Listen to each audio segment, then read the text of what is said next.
भाई इधर आ जाओ, गाड़ी तिलकेगी। ओ भाई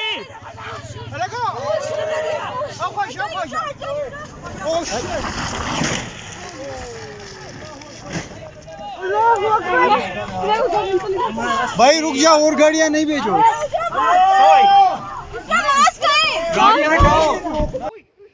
बिस्मिल्लाहिर्रहमानिर्रहीम। अस्सलातु वस्सलामु अला सय्यिदिल अंबिया वल मुरसलीन व अला आलिका व अस्हाबिका या रहमतल लिल आलमीन। आप लोग यहाँ कभी ना आइएगा दोस्तों, आज तो कभी भी नहीं दोस्तों। आप मेरा हाल देख ले दोस्तों, मेरा पाँव देख ले आप दोस्तों, मेरा पाँव देख ले दोस्तों, मैं रोने वाला हो रहा हूँ। इस वीडियो में डिस्कस करेंगे मालम जब्बा जाने का रास्ता। चेयरलिफ्ट के किराए फिर बढ़ गए। 2021 के शुरू में ही 8 घंटे की तूफ़ानी बर्फबारी, चेयरलिफ्ट से ऊपर पहाड़ की बर्फानी तूफान में हाइकिंग, स्कीइंग और स्नोबोर्ड के क्या रेट्स हैं, मालम जब्बा में गाड़ियां फिसलने का खतरनाक एक्सीडेंट। तो वीडियो शुरू करने से पहले हमारा चैनल ज़रूर सब्सक्राइब कर दें और बेल आइकन भी प्रेस कर दें ताकि नई मालूमात भी आप तक पहुंचती रहें। अगर आप अर्तुगरुल कैब ख़रीदना चाहते हैं तो डिस्क्रिप्शन में दिए गए नंबर पर रब्ता कर सकते हैं। मालम जब्बा जाने और बर्फ़बारी से लुत्फ़अंदोज़ होने के लिए ज़्यादा दिनों की ज़रूरत नहीं, सिर्फ 1 दिन और 1 नाइट का होटल स्टे ही काफ़ी है। यानी आप सिर्फ 2 दिन में बर्फ़बारी में इंतहा की एंजॉयमेंट कर सकते हैं।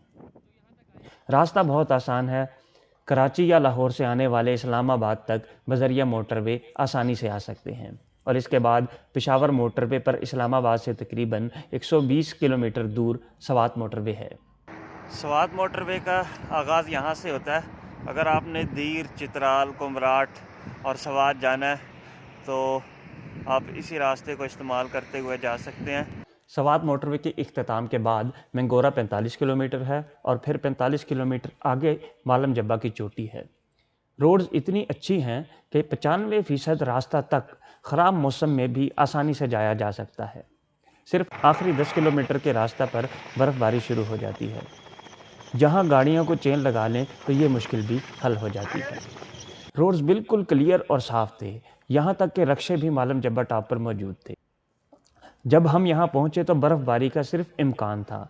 जो लोग सुबह से इंतज़ार कर रहे थे मायूस होकर वापस जा रहे थे कि इम्कान के बाद भी बर्फ़बारी नहीं हुई। मालम जब्बा जब भी आपने आना है तो बर्फ़बारी जैसे ही स्टार्ट हो जाए तो ये आपको बूट वाले यहाँ पे मिल जाएंगे। आपको 100 रुपये में आपको ये बूट पहना के देते हैं और आपके बूट यहाँ पे रख लेते। हम तकरीबन 3 बजे के करीब यहाँ पहुँचे तो किस्मत से छोटे छोटे रुई के गाले आसमान से उतरने लगे। मेरे साथ आई फैमिली अपने आप को खुशकिस्मत समझने लगी। हम लोग जैसे ही मालम जब्बा भी आए स्नोफॉल जो वो काफ़ी ज़्यादा स्टार्ट हो गई है। ये हमारी खुशकिस्मती है कि सुबह से लेके यहाँ पे लोग वेट कर रहे थे, स्नोफॉल नहीं थी, लेकिन जैसे ही हम लोग यहाँ पहुँचे तो काफ़ी तेज़ स्नोफॉल हो गई है। मालम जब्बा पहुँचते ही अगला मरहला यहाँ चेयर लिफ्ट का टिकट लेना है। जैसे ही टिकट लेने के लिए काउंटर पर पहुँचे तो पता चला कि जुमा, हफ्ता और इतवार आने वालों के लिए अब चेयर लिफ्ट का टिकट 600 रुपये के बजाय 800 रुपये कर दिया गया है। क्योंकि इन्हीं दिनों में तो ज़्यादा टूरिस्ट आते हैं, इसलिए आवाम की सहूलत के लिए इंतज़ामिया ने टिकट भी ज़्यादा कर दिया है। अब आप यहाँ आएँ तो ये जहन में रखिएगा कि अब टिकट महंगा हो गया है। टिकट लेते ही बर्फ़ ज़्यादा तेज़ हो गई। अब अगली तवील लाइन में लगकर बर्फ़बारी में अपना इंतज़ार करने लगे। खैर कुछ देर में ही चेयरलिफ्ट की आ गई बारी और हमारी उड़न तश्तरी ने मारी उड़ारी। मुसलसल जारी थी बर्फ़बारी। नीचे इंटरनेशनल रिज़ॉर्ट पर स्कीइंग करने वाले नीचे तिलकने की कर रहे थे तैयारी। शदीद बर्फ़बारी हो रही है और चेयरलिफ्ट के ऊपर अब मालम जब्बा की चेयरलिफ्ट के ऊपर जा रहे हैं। बहुत ज़बरदस्त और कमाल का नज़ारा है। वीडियो बनाने के लिए हाथ निकालना भी बड़ा मुश्किल हो रहा है क्योंकि आज काफ़ी अरसे के बाद मालम जब्बा में बर्फ़बारी हुई है और ये काफ़ी ज़्यादा शदीद बर्फ़बारी हुई है कि दोबारा हर चीज़ जो है वो सफ़ेद हो गई है। ताप तक पहुंचने के बाद मज़ीद हाइकिंग का प्लान किया। वक्त ज़ाया किए बगैर 6 अफराद दाएं जानिब जाने वाली चोटी सर करने के लिए निकल पड़े।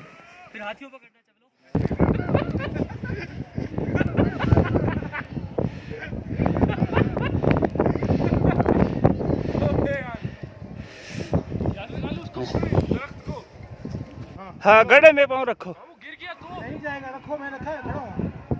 1 मिनट में आता हूँ, 1 मिनट रखो, अब जोर लगाओ, ऊपर आओ। ऊपर से आओ, इधर स्लिपरी है, फिर दिखोगे। मेरा फुटस्टेप फॉलो कर। हाँ बिल्कुल। वो देखो सही आ गए, सही आ। 3 अफराद ने तो 5 मिनट के बाद ही इरादा तब्दील कर लिया और वापस हो गए। बाकी साद भाई और यासर भाई मेरे हमरा ऊपर बढ़े। तूफ़ान भी शदीद था और जाने का रास्ता भी अजीब था। एक तरफ कौसार और एक तरफ खाई दिखाई दे रही थी।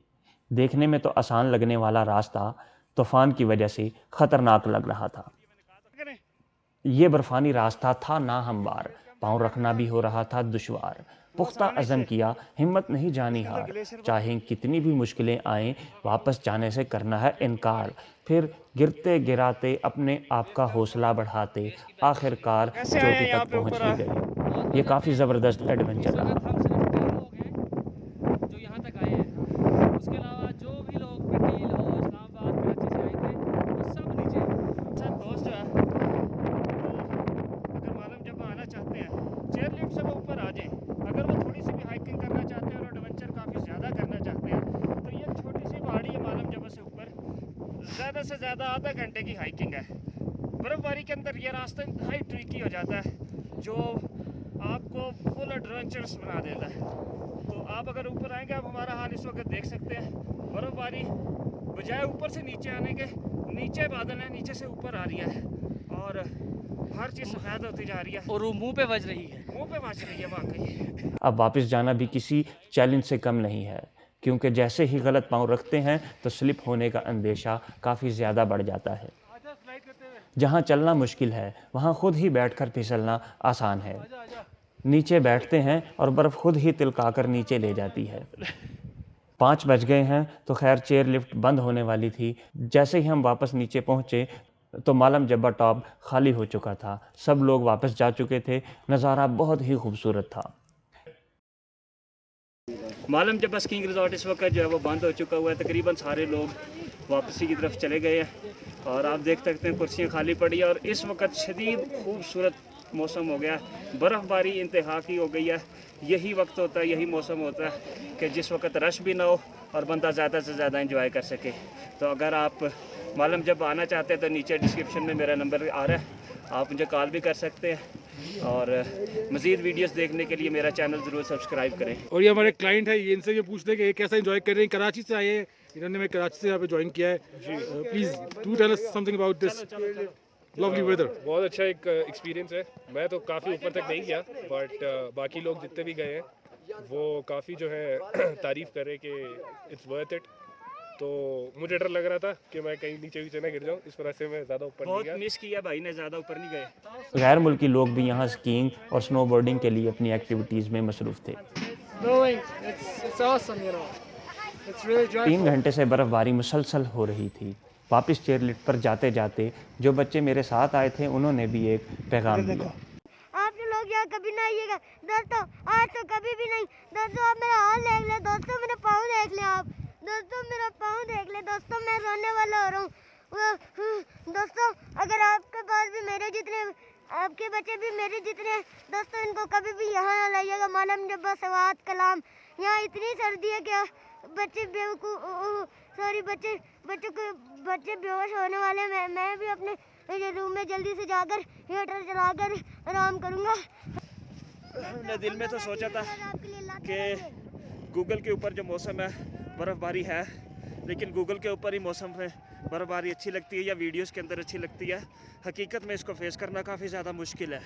जब हम यहाँ आए थे तो बर्फ़ यहाँ पे शुरू नहीं हुई थी और करते करते इतनी ज़्यादा बर्फ़ हो गई है तो ये मुझे लगता है कि आज रात सारी रात बर्फ़ पड़ेगी और कल भी सारा दिन बर्फ़ है तो कई फुट बर्फ़ हो जाएगी मज़ीद मालम जब्बा में।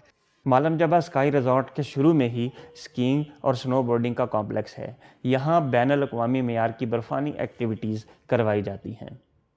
4000 जो है वो आप देख लें 2400 घंटे का जी, और 4000 आप डे का फुल डे का 6000 है। ये क्या क्या सर्विसेज देते हैं यहाँ पे? ये स्नोबोर्ड अगर आप खेलना चाहते हैं, स्नोबोर्ड हेलमेट गॉगल्स पूरा किट होते हैं। अच्छा जी। अगर स्कीज खेलना चाहते हैं तो स्कीज शूज स्टिक्स ट्रेनिंग भी देते हैं यहाँ पे साथ? जी ट्रेनिंग भी होता है साथ। ये ट्रेनिंग क्या गवर्नमेंट की तरफ से है या पब्लिक प्राइवेट है? ये प्राइवेट कंपनी है दिन ख़त्म हो गया था मगर बर्फ़बारी अभी भी जारी थी। जब हम आए तो ये सड़क बिल्कुल खुश्क थी। अब काफ़ी ज़्यादा बर्फ़ होने की वजह से फिसलन बहुत ज़्यादा बढ़ गई थी। पैदल चलना भी बहुत ज़्यादा मुश्किल हो रहा था। एक एक कदम फूंक फूंक कर रखना पड़ रहा था। हमारे सामने देखते ही देखते इतना खौफनाक हादसा पेश आया, उस बंदे की जान भी जा सकती थी।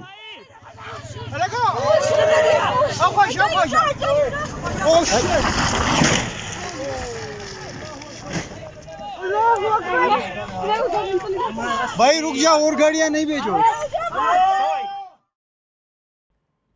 बर्फानी सड़क पर जैसे ही एक शख्स फिसला तो उसके पीछे पीछे गाड़ी ने भी स्लिप करना शुरू कर दिया। अल्लाह अल्लाह करके उसने हिम्मत की और छलांग लगाकर अपनी जान बचाई और बमुश्किल गाड़ी से बचा। गाड़ी फिसलती हुई आपे से बाहर हो गई थी और सामने मौजूद दूसरी गाड़ियों में जा टकराई। चूँकि जब लोग यहाँ आए थे तो बर्फ़ नहीं थी, इसलिए आसानी से गाड़ी ऊपर आ गई, मगर अब बर्फ़ की वजह से चेन के बगैर नीचे वापस जाना नामुमकिन हो गया था। यहाँ चेन लगाने वाले तो आसानी से मिल जाते हैं, मगर जो चेन रेगुलर दिनों में 1000 से 1200 रुपये में आने और जाने के लिए मिल जाती है, अब मजबूरी की हालत में 4 से 7,000 रुपये में मिल रही थी। लेकिन ख़तरनाक रास्ता को अबूर करना इंतहाई दुश्वार है। पैसे जान से ज़्यादा कीमती तो नहीं, इसलिए सब लोग चेन लगवा कर ही वापस जा रहे थे।